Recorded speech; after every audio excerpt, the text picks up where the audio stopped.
Recording is started. So this is going to be my first class of the entire semester. Most likely going to have one every week unless I am dead or incapable of doing so.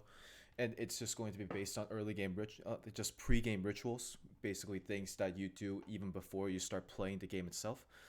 This is going to be the things that we're going to be covering today, starting with introductions of who I am, and like who is actually speaking, and then the multiple phases of the pre-game phases that I have like pretty much written out for you, and then I'll be just covering each one of the things that I want to talk about in each of them, and then hopefully to help you better in solo queue, because if you start on the wrong footing, then there's a high chance that you are putting yourself at a disadvantage already from the beginning. So this is me. I am Michael, or I go by the in-game name Miko a lot, and I am currently the assistant coach Wait, for. are you streaming? Oh, am I not? No, I Well, don't see it. that is unfortunate. Does everybody see it now? Well, everybody should see it now. Yeah, we see it. All right, chill. So this is me. Yeah, I'm an assistant coach for Logic Gaming, for specific for Academy. I occasionally do LCS stuff, but not as much as before. Also because I've been also head coaching ASU. We are considered like top 3, if not like number 1 in the Western region, and also top 10 in the entire nationals. And I jokingly say that I have a PhD in League of Legends. Obviously, that is not a thing right now, but that is something that I'll probably be interested in if it was ever offered in the first place. My bet is that it won't be. The first phase that I'm going to be like talking about, since I trust that everybody knows how to press accept or decline upon at will, is the hover phase. So this is like the one that has been recently added, and it is very valid to do so because it is in some ways probably the most important phase, because it is a place where you could actually select the champion that you want to play. And this is something that not a lot of people do, and especially if you're playing like a champion that is widely popular, then it is a really good idea for you to hover it so that other people don't ban it. And also it gives you a really good excuse to just use that new report feature that Riot has added when you are hovering a champion that you want to play and then they just ban it anyway. Or they could just try to ask, like, say that they made a mistake, but you could just report them anyway because you feel spiteful. And with that out of the way, I think the important parts are just now going to be kicking in, where it's now I'm going to be talking about the ban phase, and specifically what should you ban and what you need to keep in your mind while you're banning these champions. So the first one are the ones that you always have to identify the champions that are really currently strong in the meta, or just rather like specifically in your role. What champions would you not like to play against in while you're laning or if you're jungling? So notably, the ones that are really strong right now in the top lane are Darius, Camille, Renekton. Those 3 champions are pretty much dominating top lane in every shape or form.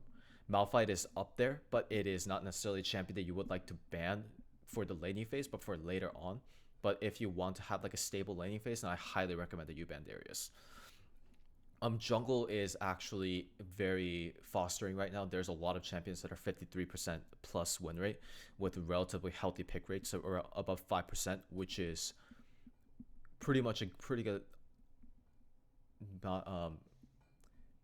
evidence that jungle is probably the strongest role in the game right now.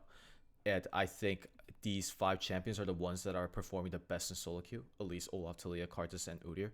I highlighted Udyr because it is probably the most powerful champion out of all of them, because one, he doesn't really have really like very hard counter matchups, which I'm going to talk about a little bit later, and also because his clear speed is just absolutely insane, and when you're able to clear really well, you don't have to really worry about difficult pattern decisions that you would normally have to make, and then you can just full clear faster than anybody else, and you just use that time to do whatever the hell you want. Mid is a bit of a diverse like rule, because there's a lot of champions that are being played of different styles. So there are assassins like Katarina and Fizz that are just running rampant whenever they can. Also, there are defensive utility type of mid laners like Galio and Nautilus that are being played also in the higher MMRs. In lower MMRs, you probably will not see them as often, but Galio is someone that I really recommend you pick up if you're anywhere below Platinum. Because this champion is really easy to play. He snowballs a lot, and his base damage early is surprisingly powerful. You will see like Fizz players and like Katarina players, or even like Yasuo players, try to trade with the Yasuo early, and they get their asses whooped. Out of all of them, though, I still think that Seraphine is like the strongest out of all the mid laners because one, it's really hard to punish a Seraphine because she's really long ranged. She has a really good movement speed ability and a shield along with it that lets her sustain and run away from ganks really easily. And then her ultimate is probably the strongest ultimate in the game currently, other than Rel. For AD carry, I think AD carry is like the champ, like the if I ever had to ban if I ever had a choice to ban another role that I'm playing, I'll most likely be an AD when I do that. So what I'm trying to say is that there's a lot of good AD champions, but majority of them are not the things that you would like to ban because the nature of the role. So AD actually does not have like a really strong counter matchup or like a really strong champion that just straight up dumpsters a specific champion. Only examples that I could probably think of at the moment are one extreme ones like Sivir versus Ezreal or Kai'Sa versus Draven, where like Sivir destroys Ezreal and then Draven destroys Kai'Sa. But those are very rare. Majority of them are skill matchups and majority of them are really support based. So you'll see a lot of AD carry players actually ban top divers that could like ruin their life or mid assassins that could ruin their life. You get the point. Support is a bit strong in my opinion too, because what you could pretty much detect is that a lot of these champions are very easy to play, and that is the virtue of solo queue. Oftentimes, like especially if you're at a certain stage, like if you're anywhere below like D2, chances are you're not playing your champion to your maximum efficiency.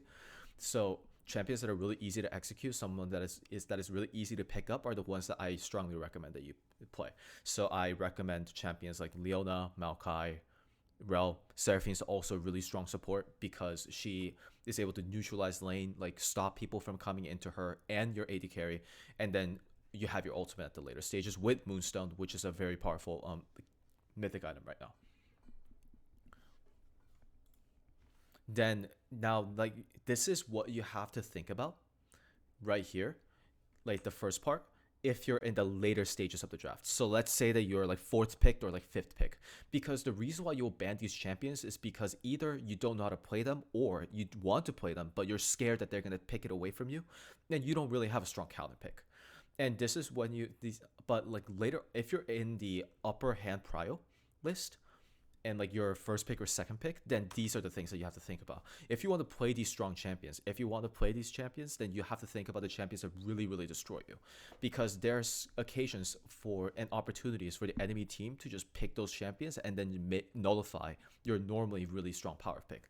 So let's just run down the examples, and then I could give you a little bit of like specific details on them. So these common counter matchups are the ones that you would like normally see, and then if you play these champions, you could probably remember them because they're the ones that usually want to make you pull your hair out. Notably, Renekton versus Quinn matchup is notorious. It is like 90 to 10 Quinn favored because every single ability of Renekton gets countered by her one way or another. Gnar is something that you probably see in LCS quite a lot because Gnar is able to also maintain his range versus Renekton and actually packs a wallop if she turns to Mega Gnar and then his base damage and his base resistance are too high for Renekton to even take down early, despite him being the king up top in a lot of cases for trades. Third one, this is for you gold players and your for silver players. Garen actually destroys Renekton because of the silence and because of the additional sustain. So if you think that there is going to be like a Garen spinner on the other side, then probably you want to ban him before you pick him. Similarly with Graves, I think this is the reason why this champion has gone down in the tier list so much. You will see him like at like tier 3 in OPGG, but that's not because the champion is weak at all. It's actually not that. It's because there's a lot of champions in the current meta that take down Graves. And you'll see that these champions are actually rated much higher because of that. And there are occasions like this. So, for example, Talia is really good against Graves because she's able to keep her distance against his shotguns. And also, any champion that constantly uses dashes is really bad against Talia because, well, you probably have seen how much damage Talia rocks do. And if you dash into specifically some of them, then you're just going to have a really bad time. Ivern's also like a really niche champion that could like destroy Graves because not only because of like his good clear, but his really easy to like land roots onto Graves and just like make him really useless. And also Daisy's a really huge pain in the butt for him to deal with. Elise is also like a good champion because she's able to snowball the game really early, and while Graves really likes full clearing and matching ganks, but Elise is much faster and she's able to take advantage of like the first 3 levels much better.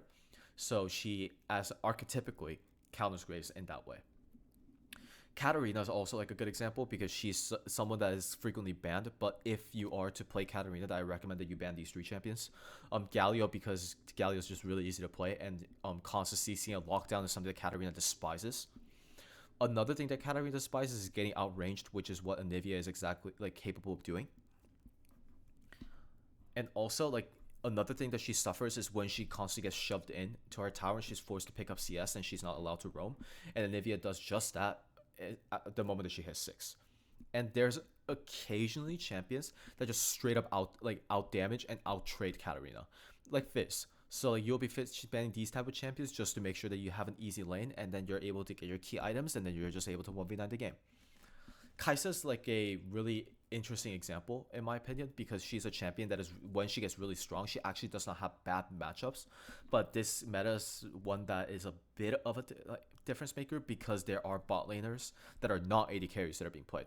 I won't even consider Misfortune and Wharton ban if you're going to play Kai'Sa. I would actually just ban either Seraphine or Swain, because Swain is like the hardest counter to Kai'Sa in my opinion currently. That is relatively easy to play, and Seraphine is just comp difference. You can't really securely use your ultimate on Kai'Sa proactively with Seraphine R being available, and that just like nullifies a lot of what the champion is capable of doing and the best parts of her kit. Another champion that I strongly recommended was Leona, and for a good reason. She's very easy to play, and her W is probably the most OP neutral ability in the goddamn game.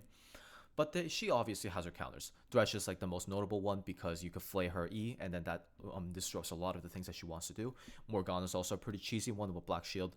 Another one that has been surfacing that not a lot of people are picking up right now is that Rel destroys Leona. Because when the AD carry engages on, like when Leona engages onto the AD or even herself, then she's able to not only disengage but also stun the enemy target at the same time. But all these things are the things that you have to keep in mind when you want to pick these type of power pick champions, and that you're in the higher draft priority. And if you're able to prioritize those type of things, then I think that is a good idea. Then now we're gonna get to the pick phase. Since you have just finished all the champions that you have banned, like what do you need to pick, and specifically how you're like gonna like change your priority. First one is your champion comfort is the most important in my opinion. It's the one that you just have to keep in mind, and it's something that I strongly think that is like the first thing that you should prioritize. If you ever have to pick a champion that you've never played or only played once or twice, chances are it's not a good idea. But there are exceptions. So it is when they are either comp ruining, or if your comp or if their comp counters your champion too well. So I'm gonna give you a couple of examples, and I'm gonna tap out of my slideshow real fast to give you like some of the draft scenarios that I did plan out. So first one that I want to talk about is triple AD AP topside. So these are situations where you are pretty much picking a champion, and then you are like in a situation where you make it so easy for them to counter pick you. For example, if I'm on blue side here and I'm on B3 and like my main champion is Kennen, and the reason why I can't pick it as well is because Orianna and Udyr has been picked already. Udyr is heavily AP damage right now with Phoenix Stance, and Orianna's obviously a mage. So if this happens, then what they're going to be doing is Victor is going to be doing Merc Treads, Graves is going to be Merc Treads, and then whoever's going to be picking top lane R4 and R5 are also going to be building Merc Treads.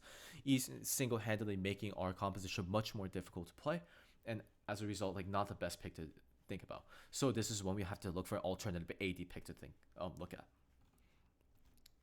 Another thing to like think about whenever we are in this situation is when we're thinking about counterable OPs. So there are champions that are really strong, like I said, but it doesn't necessarily mean that only one champion is can counter you. An entire composition can actually.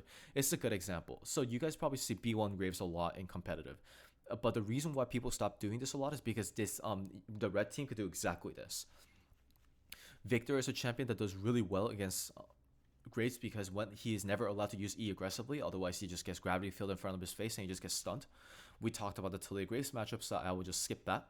And the Senna is like a great example against that of marksmen that do well against Graves because she's very long range and has CC to prevent him from walking in. So these are moments that where you have to refrain from picking these champions when they could easily do this to you. Another example is when you are playing a very short range composition versus a very long range composition. So in this situation where you are like, let's say that I try to pick Darius here. What's going to happen is that while Darius is actually a really good matchup versus Kennen, especially after Strikebreaker, their composition is actually going to nullify me by a lot. Because actually like, these two champions are very long range. Karma is able to like help them kite away from me, and Ivan Root and Daisy is always going to be present. Those type of things are the things that I have to worry about, and as a result, I will probably refrain from picking a champion like this. Chances are either I'm going to be picking a very hard engaged champion, such as Camille, that could like latch onto these no matter what situation happens, or I'm going to be picking somebody that outranges them even more, such as champions like Jace or GP. Malphite is also a good option, in case you're wondering. And then last but not least, it is the other way around where I am picking, like if I'm on blue side, then I really want to pick like another poke champion to fill this complete this comp. Like let's say that I want to pick Lux, but I will probably refrain from doing that because if I pick Lux and then I have to rely my life entirely onto one ability, and in case that I miss, then they have Galio, Camille, Pantheon, and then also Callista, and then if they pick like Alistar or something like that, then I'm doomed.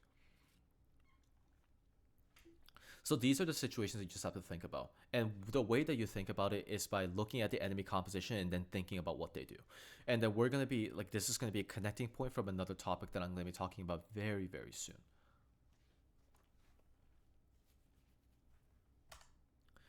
So let's say that you just picked your champion now.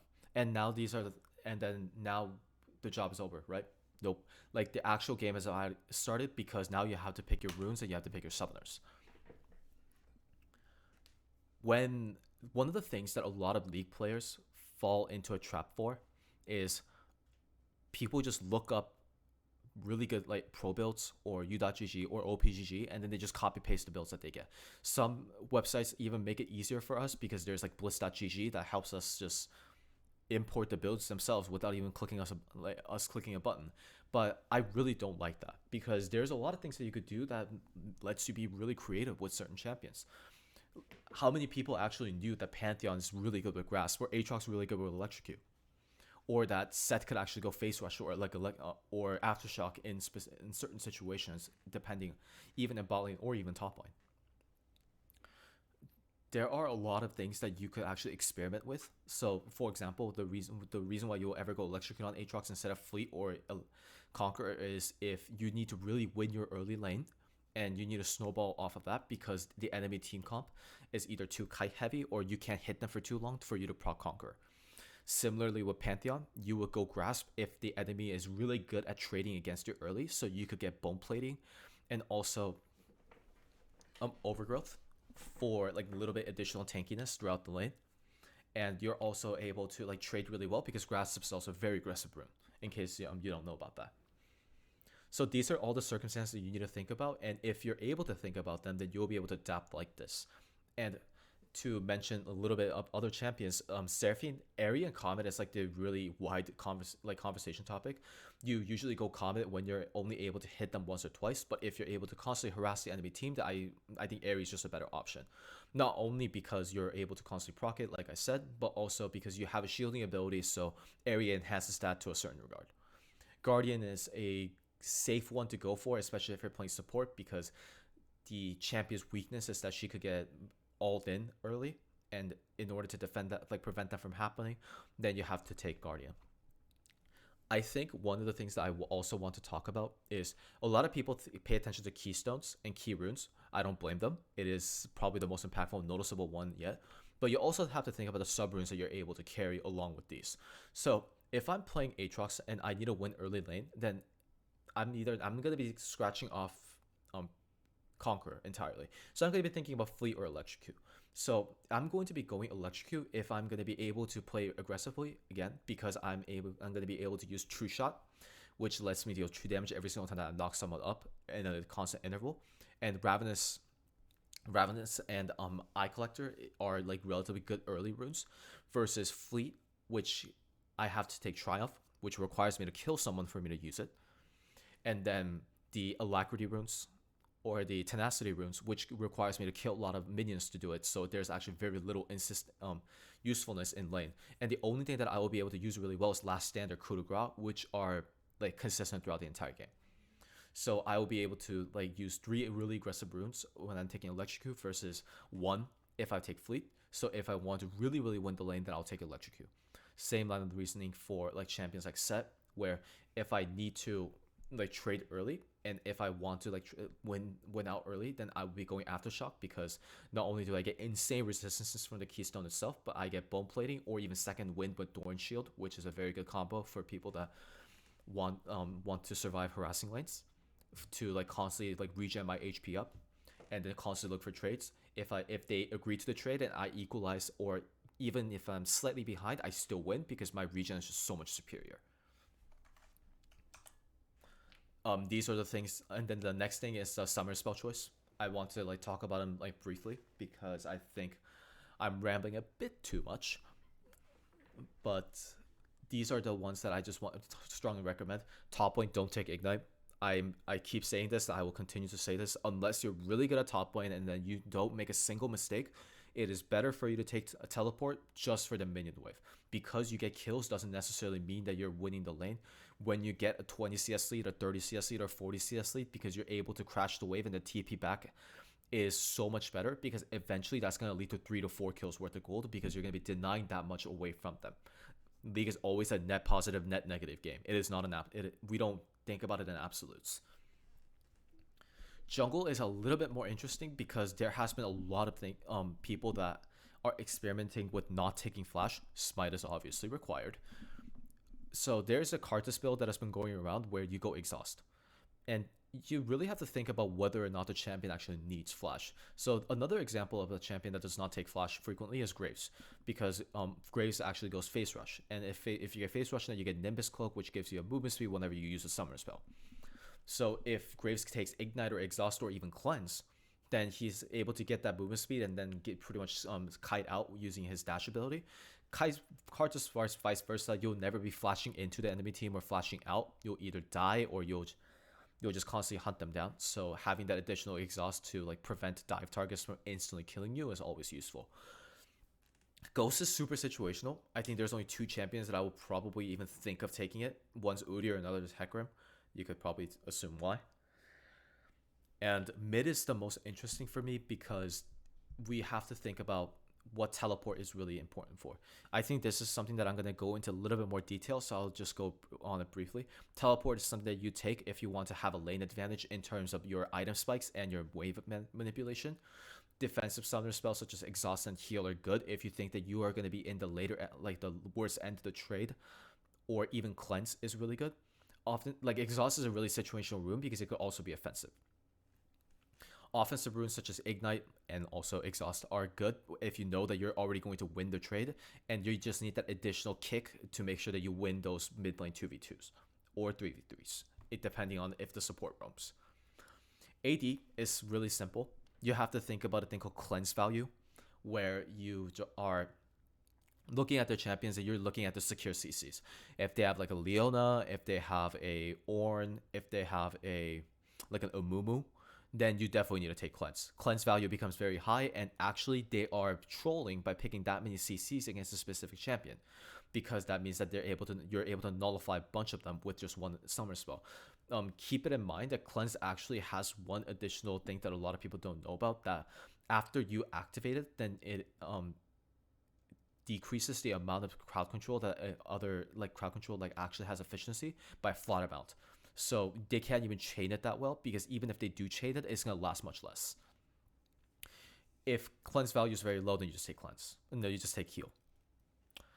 For support, it is a heal is only taken if if your AD is going cleanse or like TP.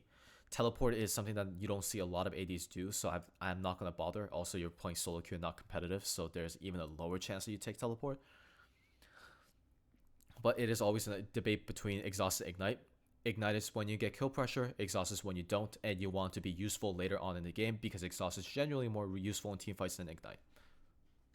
Because it is very easy to get grievous wounds in other means, but there's no ability in the game like exhaust.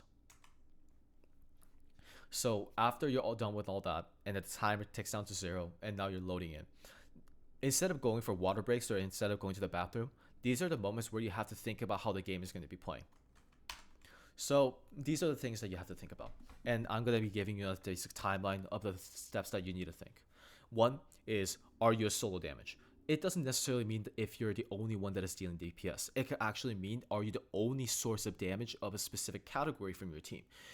For example, if you're a Nidalee and you're playing and all the rest of your team is just AD, then you know that you have to play really well. You cannot die ever and then get your spike items, because if you die, then all what the enemy team is going to do is they're just going to build full armor because you're not relevant, and then they're going to lose the game.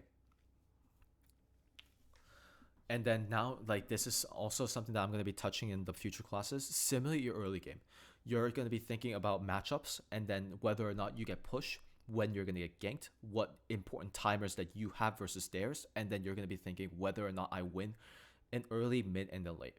And then those are the things that you need to think about for all your champions and the enemy, because it is directly correlated to step 3 and step 4.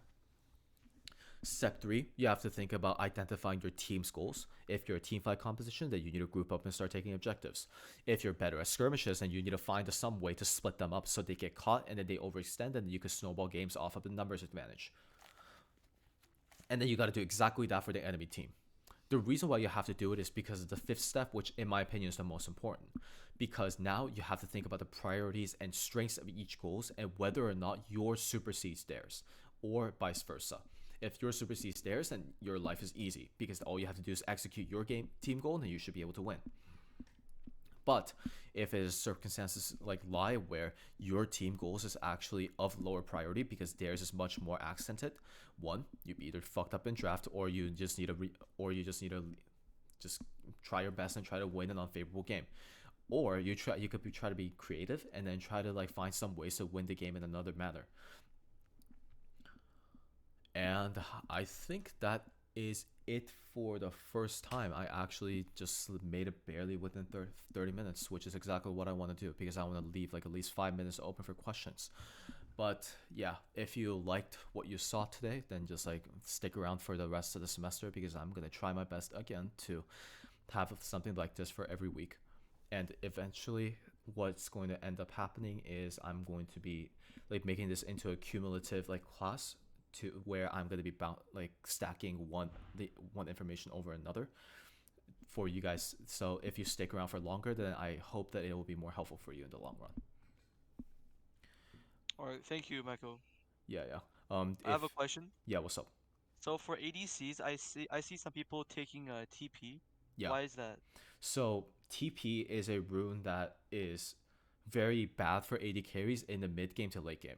The reason why it's bad is because the game is played around you, which means that where you are going to be is where the rest of your team should be. If they're not, then they're trolling. So the reason why TP is really useful is because you could be at a place where your team is not, and then you could join them. That's why top laners take a lot of TP because they like split pushing. It makes a little bit more sense when you think about it like that, right? The only reason why you'll ever go TP is a couple. One is if your laning phase is really terrible and you need a really bad recall. What I mean by a bad recall is when your wave is getting shoved into you and you have to reset because either if you stay there for too long, you're going to run out of mana, you're not going to be able to farm anyway, or worse, where you're too low and then you're going to get dove if you stay there. So in those situations, you'll reset and then TP, and then you'll lose like 3 CS over like 7. I don't recommend it though. Like if you are picking a champion that requires TP, then I think there's a problem with you picking that champion rather than picking TP in the first place. All right. Also, another question is for mid lane. let's say I'm in a winning matchup versus like a Twist of Fate, right? Yeah. And I know his jungler is like early ganking jungler like Hecarim, so I know I can't push up that far. But I want to follow Twist of Fate's ultimate. So do I take TP or Ignite? So what I usually, it really depends on your champion. Like, so what would you normally play into that? Yone because I can Oh, just play safe stack third Q and trade easy. yeah, yeah. Oh, so if you're playing Yone, that I recommend that you take TP because it's really hard to kill TF with Ignite anyway. Mm, Because he right, plays really safe, the champion as a whole. And the reason why you should take TP is because if you're able to get the 1100 spike and you get Berserker Screeves, then you're actually able to constantly shove in TF. And this is when you have to this is when you have to ping your jungler to hover your lane. And if they don't do that, then you just like unfortunately you don't really have a way to stop TF, unfortunately. But that is the way that you stop him. You constantly shove the wave in, and yeah, he's busy picking up CS instead of porting. And if he ports and there's like a big wave stacked under his tower, then you just hit his wave and then you just get plates, and then you know who outscales this matchup. Like if you get 2 items and he gets 2 items, like you're just a better champion. yeah. Is that like the same way to play against like snowball assassin players like Talon? I just Yeah, constantly shove. you Alright, can't follow them. Like that's the worst idea because their abilities are just better than yours. Just going to a different place, so you're I always see. gonna be late. And if you're always gonna be late, you're gonna be late to the action, and there's no guarantee that your allies are gonna survive. Right. All right. Thank you, Michael. I'm gonna go. I'm gonna Yeah. go. Any other All right. questions? And then I am going to be done for the first week.